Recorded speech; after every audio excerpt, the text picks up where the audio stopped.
5 de febrero de 1903, durante las fiestas patrias que celebraban el aniversario de la Constitución de 1857, los redactores del semanario El Hijo del Ahuizote, encabezados por Ricardo Flores Magón, adornaron la fachada de su edificio con banderas, flores y una manta que decía: "La Constitución ha muerto".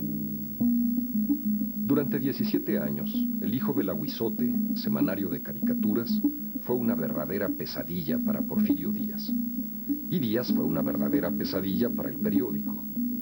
Daniel Cabrera, fundador y director de El Hijo del Ahuizote, fue de los periodistas más golpeados por la dictadura. Daniel Cabrera, en algún momento dado, es encarcelado por Porfirio Díaz. Como estaba enfermo, es mantenido en el hospital militar y no permiten que su médico lo medique y lo auxilie. Daniel Cabrera tiene una enfermedad y a consecuencia de ese encarcelamiento Daniel Cabrera sale paralizado de medio cuerpo y se tiene que retirar en parte. Con el porfiriato, el periodismo crítico fue prácticamente sepultado y se inauguró la era del pan o palo. Pan para quienes se sometieran al control gubernamental y palo para los que pugnaran por la libertad de expresión.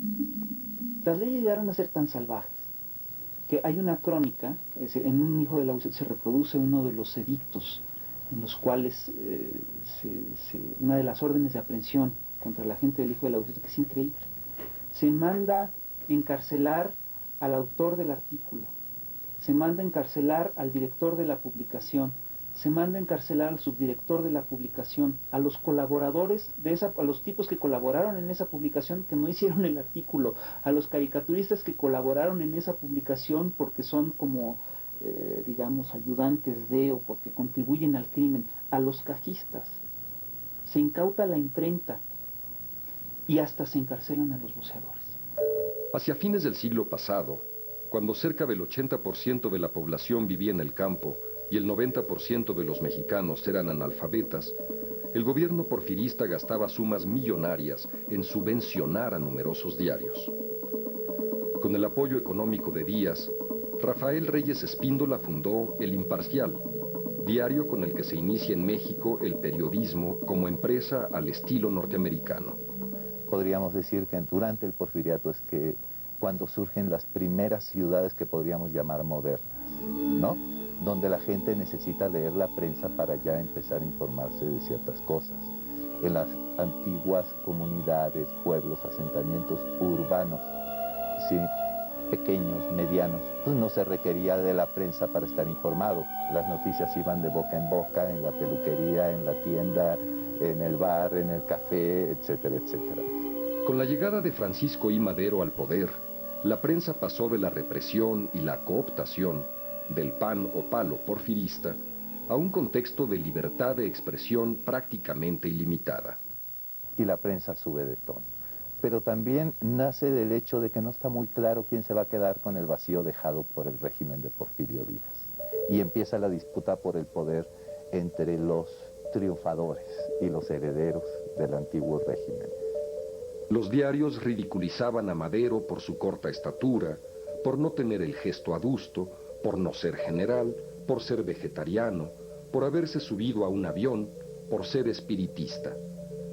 Gustavo Madero, hermano del presidente, afirmaba que los diarios muerden la mano que les quitó el bozal. Y ocurre lo que ocurrió. La prensa pocas veces ha vivido tanta libertad, pero también la prensa pocas veces ha sido tan suicida como en la coyuntura donde contribuyó a la caída de un régimen en formación. Eventualmente, Madero hizo algunos intentos por controlar los excesos de la prensa. Pidió a los editores que ayudaran a terminar con la efervescencia política, ordenó el cierre del periódico El Heraldo y envió al exilio al caricaturista Ernesto El Chango Cabral, responsable de las caricaturas más crueles en su contra. La prensa maderista fue escasa.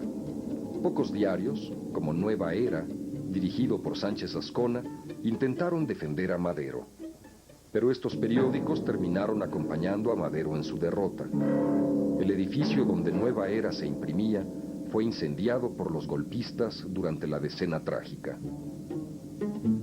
La prensa apoyó cortesanamente el feroz cuartelazo de Victoriano Huerta.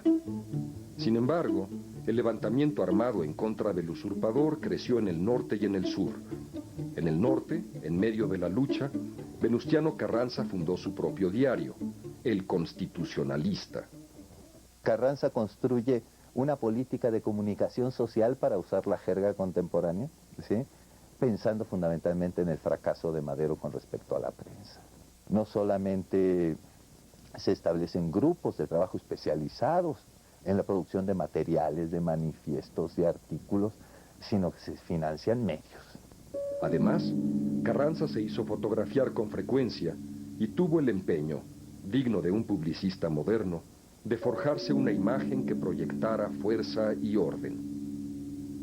Una de las medidas extremas utilizadas por Carranza fue los viajes de rectificación, a los que enviaba a periodistas que escribían noticias consideradas como falsas o inexactas.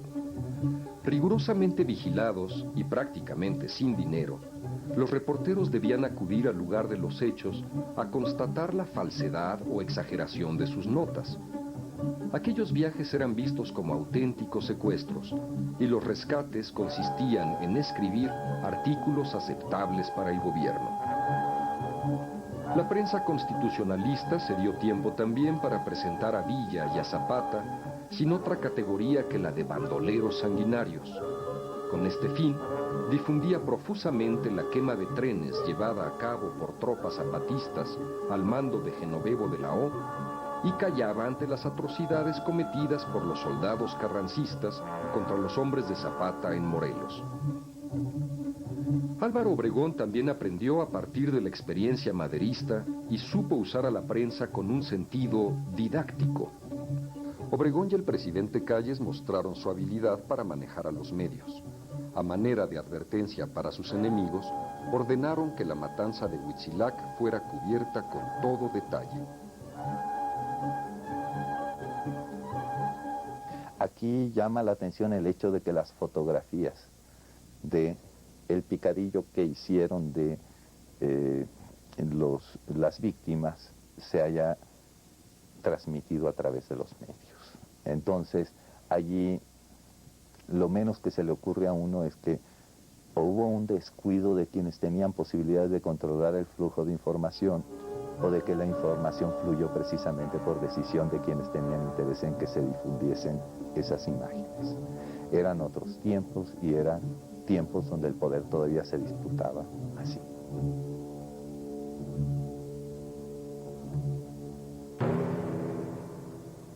En la década de los 30, el presidente Lázaro Cárdenas consolidó y dio rasgos definitivos al sistema político emanado de la revolución. Este proceso de institucionalización incluyó las relaciones del gobierno con la prensa. El general Cárdenas gusta mucho de transmitir imágenes, ¿no? Y además de elegir muy bien las imágenes que va a transmitir a través de la prensa. El uso del sistema educativo nacional para transmitir y reproducir la imagen del general Cárdenas, el proyecto del general Cárdenas, las políticas y las decisiones del general Cárdenas. Vemos al general Cárdenas excesivamente presente en los medios. En 1935 se creó la productora e importadora de papel S.A., PIPSA, con el fin de ofrecer papel periódico barato a los editores. En el fondo, se trataba de un monopolio que el gobierno podía usar como medio de control sobre los diarios, aunque Cárdenas no recurrió a ese mecanismo. Hay un monopolio, pero es un monopolio que al mismo tiempo que implica un medio de control, implica un medio de subsidio, ¿no? En una época donde los medios, por su cuenta, difícilmente vivirían, si no era mediante el financiamiento directo o indirecto por parte del Estado. El público no existía. Soñar en prensa autónoma, viviendo nada más de sus lectores, era eso un sueño. En general, el régimen cardenista no ejerció la censura rigurosa. Diarios y revistas, tanto de izquierda como de derecha, circulaban libremente. En 1938, José Pajés Yergo editaba la revista Rotofoto, que en una ocasión publicó fotografías de Cárdenas y de miembros de su gabinete en ropa interior. Rotofoto era eminentemente gráfica. Sí, fotos y pies de fotos, fotos y pies de fotos. Las fotos procuraban, digamos, desnudar o presentar el aspecto, la personalidad, a veces macabra, a veces miserable, a veces no, bueno, pero con alguna faceta de ridículo quizás, de personajes muy importantes, lo que ahora o lo que se llama después, como dicen los chicos intelectuales, desacralizar, desmitificar.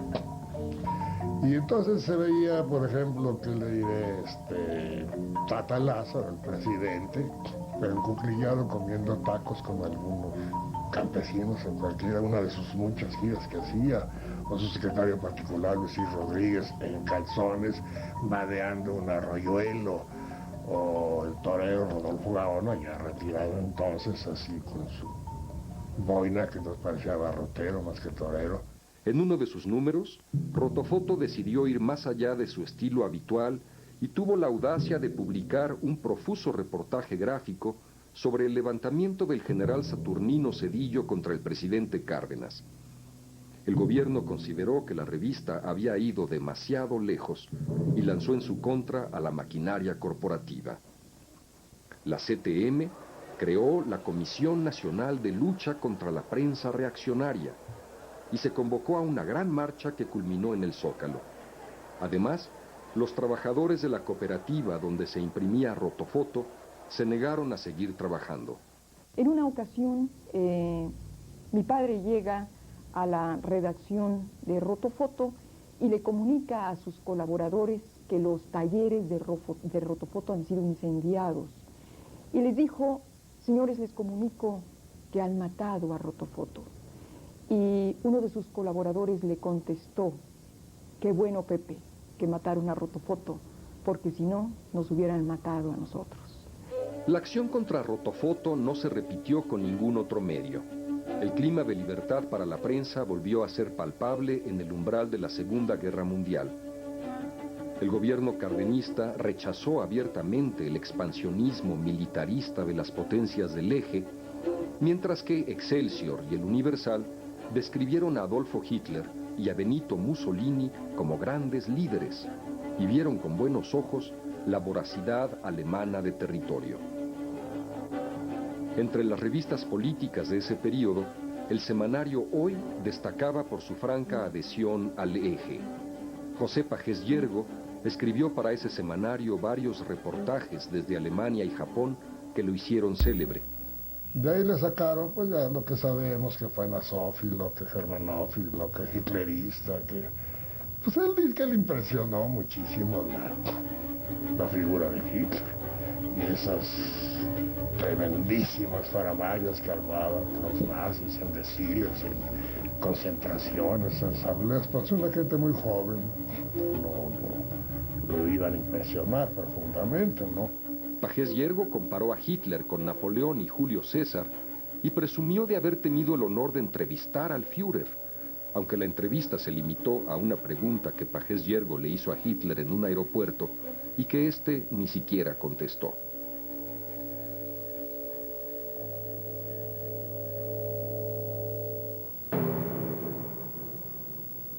Durante el periodo de Miguel Alemán, la prensa en general optó por beneficiarse del pan gubernamental. A pesar de su insignificante tiraje, los periódicos eran buenos negocios y sus dueños y directores, hombres adinerados. La prensa fue capturada por una publicidad muy intensa y muy bien pagada. Cuanta información se publicaba, la pagaban al precio de tarifa de primera plana. Entonces había una mina de oro. Entonces las noticias más importantes del día se referían a las actividades del presidente, a sus constantes giras por el país, a cuanto se dijera. Por otra parte, los reporteros recibían salarios miserables que los orillaban a aceptar sobornos y dádivas conocidas como embutes o chayotes. Antes se la llamaba el embute. Hay diferencia entre embute y chayo. El embute es periódico y el chayo es eventual, y no siempre ocurre, según lo que vale. Dice que en tiempos de Miguel Alemán, bueno, eso sí lo sé, había alguna gira de trabajo a los periodistas acreditados y eso se les repartía dinero, andaban ayudantes con grandes portafolios repletos de billetes, nada de que ven mañana, ahí está, ahí está. Entonces, en una gira, en un lugar así campirano, hubo una descansa, una etapa, y algún tipo que nunca falta, que llegó tarde y preguntando, oye, ¿dónde está la lana? Y entonces dijo, mira, y efectivamente, ahí con esa barda, ahí estaban algunos de los ayudantes del presidente alemán, ¿no? Pero mira, ahí, ¿dónde? Ahí donde está ese chayote, ahí en esa barda, ahí esos cuates, ahí, pregúntales. Entonces después la expresión era muy poética, ¿no? Se le decía a los que tenían que dar o podrían dar, le decía, échale agua al chayote, es decir, échale dinero a mi bolsillo, por esa razón. Y luego ya quedó por economía de palabras en chayote y le oían simple chayo. La prensa mexicana vivía encadenada al gobierno, divorciada de todo compromiso con la libertad de expresión, aunque si alguien pretendía ejercerla, desde luego la respuesta era el palo. A mediados de 1951, Jorge Piñó Sandoval creó la revista Presente, en la que a lo largo de 36 semanas se dedicó a denunciar la corrupción voraz en el gabinete alemanista. El gobierno ordenó a Pipsa cortar el suministro de papel a la revista o bien entregarle remesas de papel más caro, pero no logró domar el ánimo crítico de Presente, que denunciaba con nombres y apellidos a los funcionarios deshonestos conocidos como los tan prontistas, pues tan pronto ocupaban los puestos públicos, se compraban mansiones de ensueño. Finalmente, la policía irrumpió en el local del semanario y destruyó el equipo. Aún así, Presente siguió apareciendo hasta que su director, bajo amenaza de ser encarcelado e incluso asesinado, la cerró y emigró a Argentina. Poco antes del cierre de Presente, Alemán inauguró una ceremonia que desde el primer momento tomaría tintes de cinismo: el Día de la Libertad de Prensa. En teoría, el gobierno honraba con este acto a los sucesores de los grandes periodistas del siglo XIX, pero en la práctica exigía y exigiría año tras año el refrendo de una subordinación maquillada de independencia. José Pagés Yergo fue inicialmente partidario de Alemán, pero cayó en desgracia al término del sexenio y debió dejar la dirección de su revista Hoy por publicar una fotografía en la que el yerno del ya para entonces expresidente alemán aparecía con la mirada clavada en el cuerpo desnudo de una bailarina del Lido de París y junto a él su desconcertada esposa Beatricita. Esta fotografía se lanza al mundo a través de las distintas agencias internacionales. Quien se atreve a publicar esta foto es José Pagés Yergo y como consecuencia el dueño de Hoy lo despide. Nace entonces la revista Siempre con la mayor parte de los colaboradores que formaban la revista Hoy. Y Siempre llegó a ser un gran foro para la pluralidad a través de 3 décadas.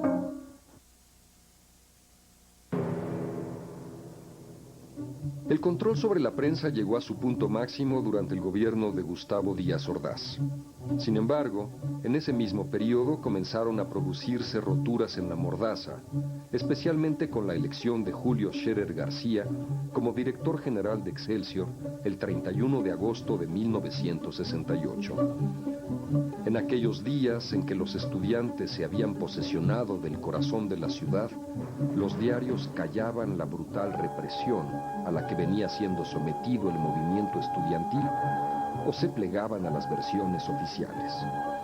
¡Prensa vendida!, gritaban los jóvenes con el puño en alto al pasar frente a las oficinas de Excelsior en Paseo de la Reforma. El 2 de octubre, el gobierno descargó el golpe definitivo sobre los estudiantes.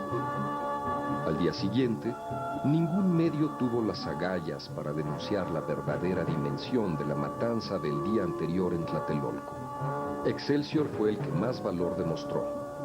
En la portada del vespertino Últimas Noticias apareció una fotografía que mostraba zapatos y prendas abandonadas en la Plaza de las Tres Culturas.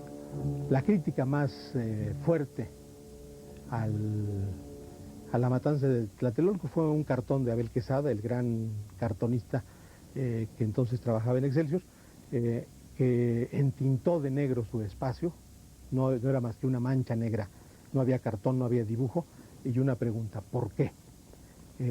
Eso era todo lo que se podía hacer en esa época, porque había una sensación de presión, que le repito a usted,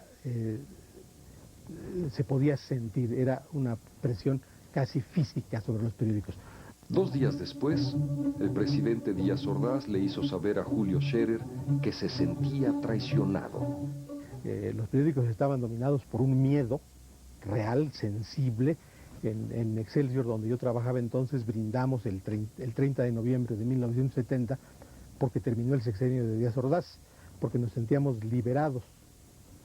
No teníamos suficientes elementos para saber que iba a hacernos peor el sexenio siguiente, pero de cualquier modo en ese momento se nos quitaba un peso de encima. Empecinado en distanciarse de Díaz Ordaz, Luis Echeverría pidió, desde su campaña electoral, una prensa crítica e independiente.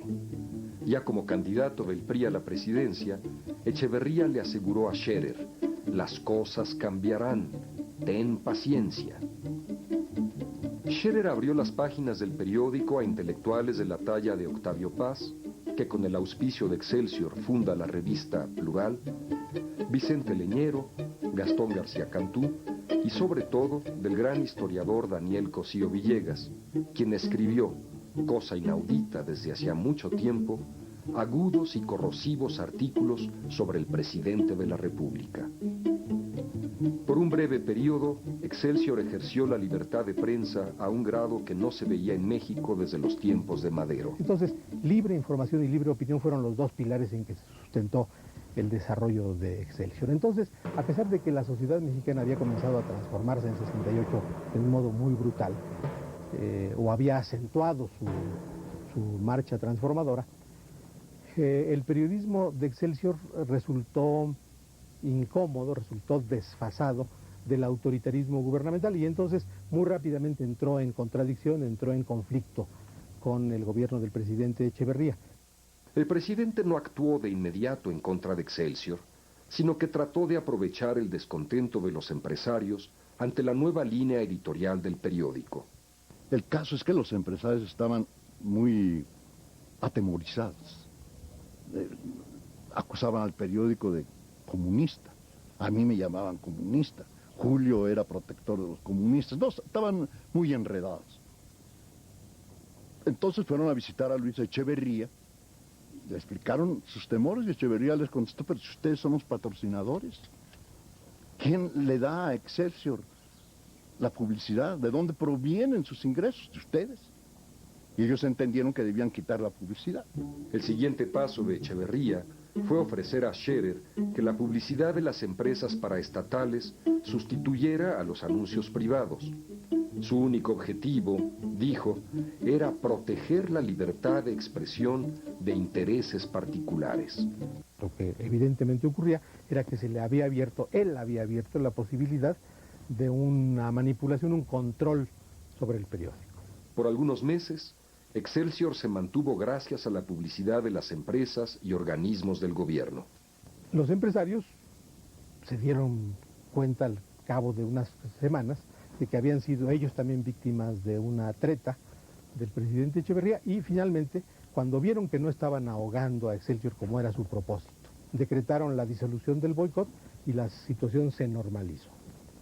Pero eso ilustra pues el carácter ambiguo de la relación de Echeverría con Excelsior, que estalló en 1976. En 1976 tendrían lugar las elecciones presidenciales. El régimen de Echeverría enfrentaba una seria crisis económica y un descontento creciente de la población. En esa situación, una prensa crítica resultaba un riesgo inaceptable, por lo que el mandatario le pidió a Scherer que Excelsior dejara de atacarlo como pago por haber rescatado al diario del boicot de los empresarios. Scherer se negó, y poco después, el dirigente agrario Humberto Díaz Serrano invadió con su gente el fraccionamiento Paseos de Tasqueña, propiedad del diario. Ese fue el acto que inició el golpe de Echeverría contra Excelsior. El 8 de julio de 1976, un grupo de cooperativistas, encabezado por Regino Díaz Redondo, convocó a una asamblea. Ese día, con el apoyo de golpeadores, Díaz Redondo y sus cómplices destituyeron a Scherer y al gerente general, Ero Rodríguez Toro, de la dirección de Excelsior. Pero muchísimos, decenas, cientos de personas nos fuimos voluntariamente en solidaridad con ellos, y porque nos quedaba claro que, siendo un golpe gubernamental, era torpe esperar que pudiéramos seguir haciendo nuestro trabajo en ausencia de don Julio, sabedores o sensibles a la idea de que había una sociedad en movimiento. De boca en boca fuimos corriendo la idea de que nos proponíamos hacer una nueva publicación y que no teníamos dinero para hacerla. En noviembre de 1976, antes que finalizara el sexenio echeverrista, Scherer y su gente lograron publicar el primer número del semanario Proceso.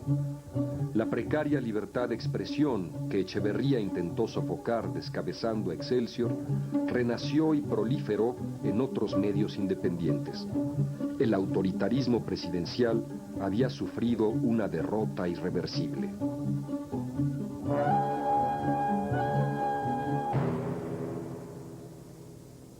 Aunque la mayor parte de la prensa seguía sometida al juego del gobierno, el presidente José López Portillo debió lidiar, durante su sexenio, con los medios críticos, especialmente con la revista Proceso. López Portillo no pudo tolerar las denuncias del semanario sobre la corrupción en su régimen, la mansión de Carlos Hank González en Connecticut, los castillos de Arturo Durazo, la utilización de los recursos del gobierno para la construcción en una colina de Coajimalpa de casas para él mismo y su familia. El presidente recurrió al tradicional palo para intentar callar a Proceso. En 1982 ordenó que todas las dependencias del gobierno retiraran su publicidad de la revista. Cuando en la celebración del Día de la Libertad de Prensa, el 7 de julio de 1982, el orador Francisco Martínez de la Vega dijo que el boicot gubernamental contra Proceso era un asunto grave para el periodismo mexicano, López Portillo respondió: ¿te pago para que me pegues? Pues no faltaba más. López Portillo llegó a creer que Proceso vivía artificialmente por el apoyo gubernamental. Entonces quiso, de un modo más directo, porque él es un hombre honesto, que muestra el pecho, que aparece tal como es, una especie de hidalgo español, que en vez de recurrir a la argucia de Echeverría, él mismo tomó la responsabilidad de decir: no pago para que me peguen y les quito los anuncios.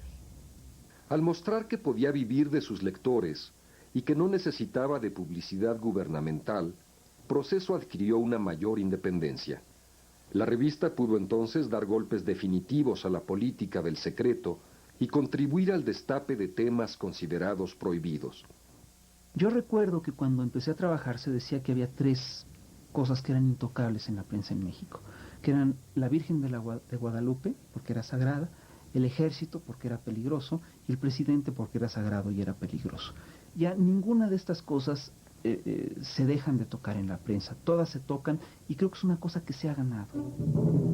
El 30 de mayo de 1984, Manuel Buendía, autor de la leída columna Red Privada, fue asesinado a balazos en un estacionamiento de la avenida Insurgentes.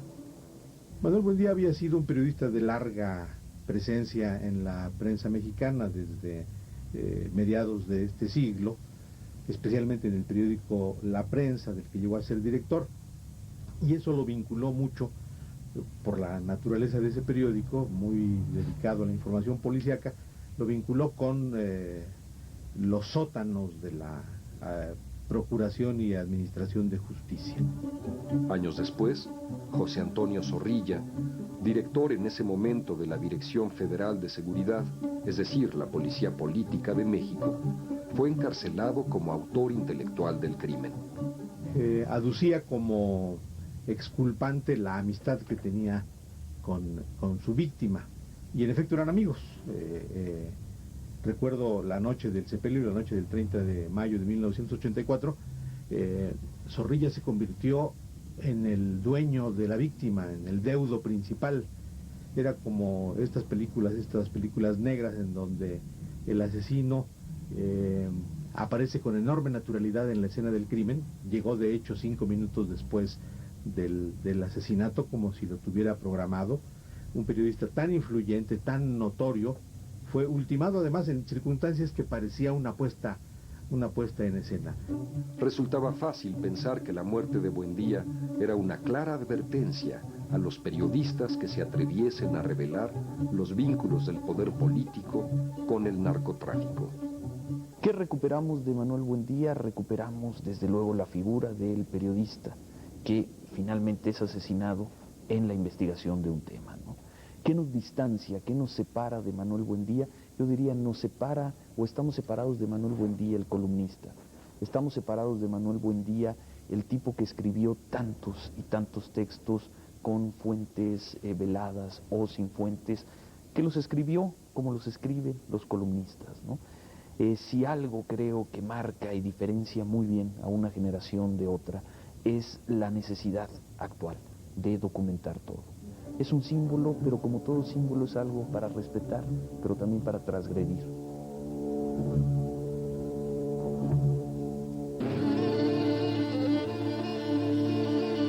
A partir de las elecciones federales de 1988, la prensa le gana grandes espacios a la censura y sus lazos con la sociedad alcanzan tal fuerza que en los momentos de conflicto, diarios y revistas aumentan sus tirajes.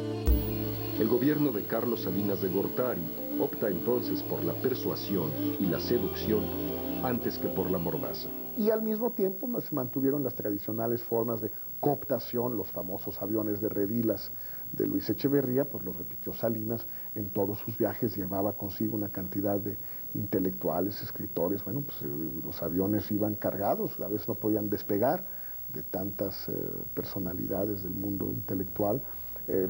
Otros elementos que utilizó con mucho provecho fueron las becas para creadores, que bueno, pues entre las vitalicias y las de jóvenes y las de niños y las de las mamás de los niños y los hijos de los vitalicios, en fin, sumando todo el dispositivo cultural que se montó, pues en efecto ahí también un método tradicional, pero hecho con mucha habilidad, creo que le sirvió enormemente y explica por qué, en buena medida, por qué durante buena parte de su sexenio obtuvo pues un apoyo casi unánime de la comunidad intelectual mexicana y de la comunidad, digamos, periodístico intelectual mexicana.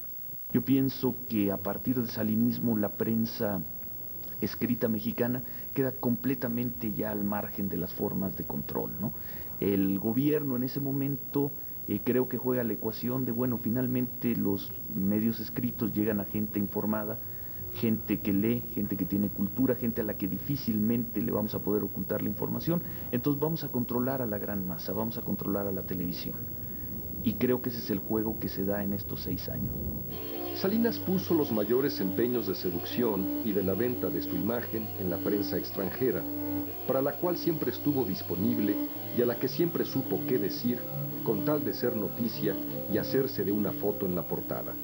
Salinas se dedicó durante los 6 años de su sexenio a estar disponible, a darle acceso a los corresponsales y editores de los principales medios norteamericanos. Le sirvió mucho el tener a una persona como José Córdoba que se ocupara de gobernar el país. Es decir, él podía ser su jefe de prensa porque tenía un primer ministro que se ocupaba de la gestión diaria. Y el hecho que el propio Salinas era también un hombre joven, dinámico, energético, lleno de vitalidad, que podía trabajar 16, 18 horas diarias y dedicarle X cantidad de horas del día a la prensa extranjera. Por otra parte, la prensa independiente mantuvo su beligerancia a lo largo del sexenio, cuestionando día a día al régimen salinista, tanto en sus días de esplendor como en su caída. Se sabía lo de los bancos, se sabía lo de las carreteras, se sabía lo de Raúl, o lo que se sabe hoy, se sabía detalles más, detalles menos. Entonces, sobre Chiapas, la cuestión de la guerrilla en Chiapas, se supo desde mediados de 93. Los problemas de la cuenta corriente en la balanza de pagos se denunciaron desde 92. los problemas del financiamiento especulativo, de la burbuja especulativa, de por qué se estaba financiando todo con los problemas de la sobrevaluación del tipo de cambio. Todo eso se sabía. Donde Salinas tuvo un enorme éxito fue en evitar que todo esto se subrayara. Aunque también en las publicaciones del exterior fue donde menos aceptó las críticas. Porque Salinas comprendió muy bien que donde se estaba jugando realmente la suerte de su sexenio era en Estados Unidos. En particular, una vez que decide a principios de 1990 lanzar la iniciativa del TLC, el Tratado de Libre Comercio con Estados Unidos, y cuando se percibe claramente que no va a ser fácil la aprobación de ese tratado. Ahí sí hubo ya una posición mucho más dura. Y también tuvieron un cierto éxito, en el caso mío por lo menos, a través de una serie de hechos de intimidación, de hostigamiento, de amenazas, pues de que uno le bajara. Yo no pretendo, no me callé, no dejé de pensar lo que pensaba, no dejé de escribir lo que escribía, pero pues sí fui más prudente, porque al final de cuentas tampoco que estaba yo convencido que valía la pena jugarse la vida en eso, ¿no?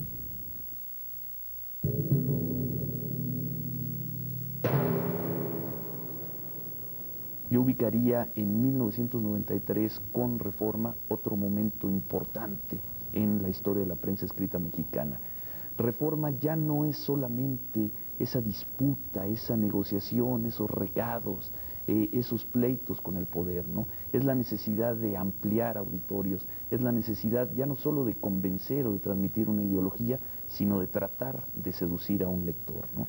En 1996, el diario Reforma publicó una carta que evidenciaba la existencia de una fuerte tensión entre el candidato presidencial del PRI, Luis Donaldo Colosio, y el entonces mandatario Carlos Salinas de Gortari. La misiva fue enviada a Colosio en marzo de 1994 por Ernesto Zedillo, coordinador de la campaña presidencial. La publicación de la carta era un asunto clave porque, si bien no tenía relación, obviamente, y nadie implicó que la tuviera con el crimen mismo, sí tenía relación con el clima político en el que se generó el crimen.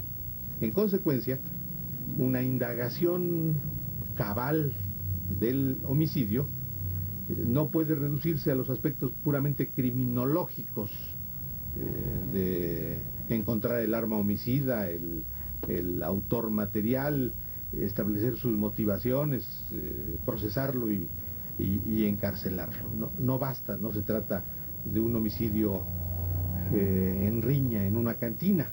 El presidente Zedillo se molestó con la publicación de la carta y envió a Reforma una misiva en la que expresaba abiertamente su inconformidad.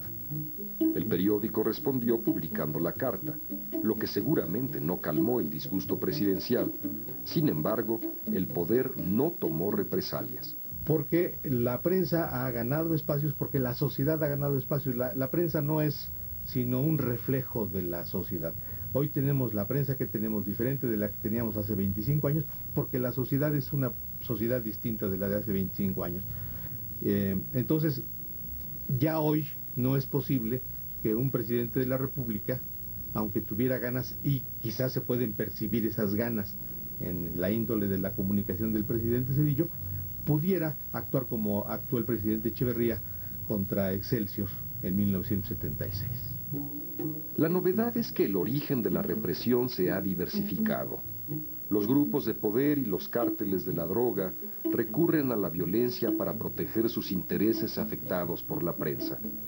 Si bien estas agresiones no se le pueden imputar al gobierno, sí se le puede reprochar la incapacidad o el desinterés para impedirlas. No es un problema de la prensa o de los periodistas, es un problema de toda la sociedad mexicana, que es el colapso de la seguridad pública, el colapso del Estado de Derecho, el colapso, la ruptura de la integridad física y patrimonial básica de todos los ciudadanos de este país, y donde estamos viendo un proceso de dos pistas terriblemente angustiante, donde por un lado el país avanza hacia la democracia, incluso ahora un cierto crecimiento económico, etcétera, y por el otro se está desfondando todo en términos de la organización más o menos racional de la sociedad. En el terreno político, México vive, como en tiempos de Madero, una etapa de transición en busca de la democracia. ¿Tendrá ahora la prensa la madurez necesaria para ejercer con responsabilidad la libertad?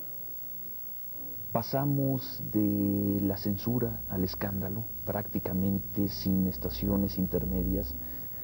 Si un investigador se pusiera a documentar algún día todos los excesos en los que hemos incurrido en estos últimos 3 o 4 años, la verdad nos mostraría un catálogo que nos llenaría de horror y de vergüenza. Yo creo que hemos perdido mucha credibilidad en aras del rating, en aras de vender más ejemplares, en aras de ganar más suscriptores, en aras de ganarle al otro periódico una mejor nota para llevarle en 8 columnas o en la portada de nuestras revistas, ¿no? El rigor informativo, la responsabilidad sobre lo publicado y el compromiso con la investigación periodística son aún asignaturas pendientes en la mayoría de los diarios y revistas. ¿Podrá la prensa dar un salto hacia la automoderación, hacia un periodismo informativo y plural que no renuncie a la crítica? Y aquí, más que hacer un pronóstico, yo preguntaría, ¿quién se va a imponer? Quien se imponga seguramente va a ser la sociedad. Quien va a triunfar es la sociedad. ¿Qué parte de la sociedad? La sociedad que pide información y reflexión, la sociedad que quiere escándalo, ¿no?